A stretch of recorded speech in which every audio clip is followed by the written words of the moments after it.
Evaluasi adalah proses pengumpulan informasi untuk membantu pengambilan keputusan, dan di dalamnya terdapat perbedaan mengenai siapa yang dimaksud dengan pengambilan keputusan.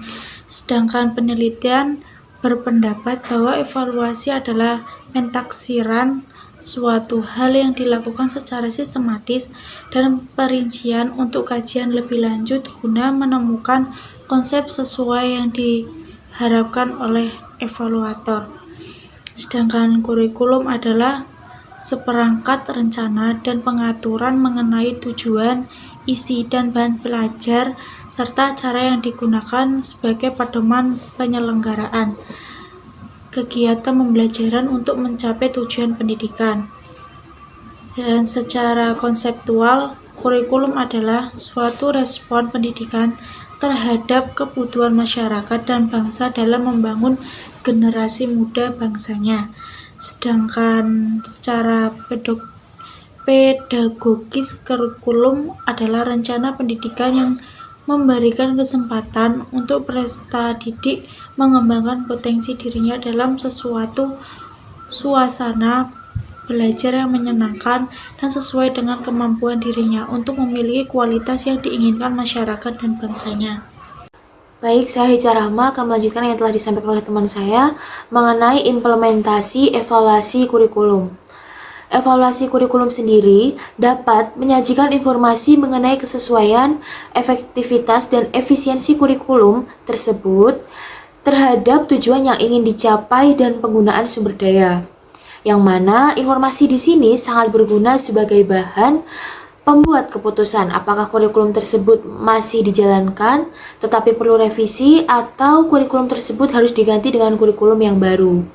Evaluasi kurikulum sendiri juga penting dilakukan dalam rangka penyesuaian dengan perkembangan ilmu pengetahuan, kemajuan teknologi, dan kebutuhan pasar yang berubah. Nah, evaluasi kurikulum sendiri dapat menyajikan bahan informasi mengenai area-area kelemahan kurikulum, sehingga dari hasil evaluasi tersebut dapat dilakukan proses perbaikan menuju yang lebih baik lagi. Evaluasi ini dikenal dengan evaluasi formatif. Evaluasi ini biasanya dilakukan waktu proses perjalanan. Maksudnya waktu proses berjalan adanya kurikulum tersebut. Sedangkan evaluasi kurikulum juga dapat menilai kebaikan kurikulum, apakah kurikulum tersebut masih tetap dilaksanakan atau tidak, yang dikenal dengan evaluasi sumatif. Namun di sini ada beberapa kesulitan dalam penerapan evaluasi kurikulum, di antaranya kesulitan dalam pengukuran, kesulitan dalam penerapan randomisasi dan double blind, kesulitan dalam menstandarkan intervensi dalam pendidikan, pengaruh intervensi dalam pendidikan mudah dipengaruhi oleh faktor-faktor lain sehingga pengaruh intervensi sendiri tersebut seakan-akan lemah. Nah, di sini ada masalah yang sering dihadapi dalam melakukan evaluasi kurikulum, di antaranya dasar teori yang digunakan dalam evaluasi kurikulum lemah, intervensi pendidikan yang dilakukan tidak memungkinkan dilakukan blended, kesulitan mencari alat ukur, penggunaan perspektif kurikulum yang berbeda sebagai pembanding. Oke, selanjutnya adalah evaluator kurikulum. Nah, evaluator adalah orang atau pihak yang melakukan evaluasi yang bekerja sesuai dengan aturan pembagian tugas tertentu dan dengan ketentuan dan standar yang telah ditentukan.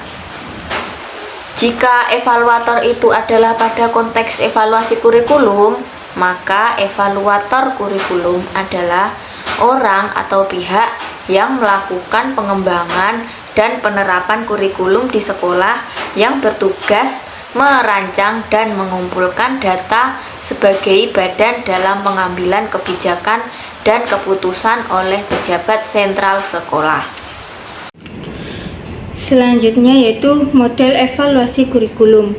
Dilihat dari fenomena sejarah dengan segala situasi dan kondisinya, evaluasi kurikulum perkembangan sebagaimana perkembangan dunia pendidikan yang memiliki banyak fungsi.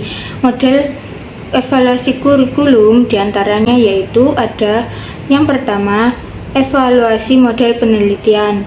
Model evaluasi kurikulum mengacu pada teori dan menggunakan metode tes psikologis dan eksperimen lapangan. Nah, yang kedua ada evaluasi model objektif.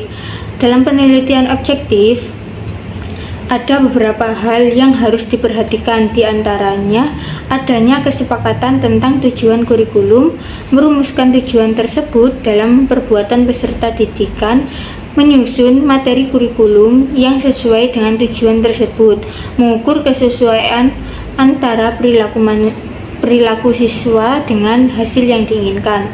Nah, yang ketiga yaitu ada evaluasi model campuran multivariasi. Setiap evaluasi kurikulum diukur dengan kriteria masing-masing kurikulum. Model ini menyatakan unsur-unsur dari kedua pendekatan tersebut, memungkinkan perbandingan lebih dari satu kurikulum.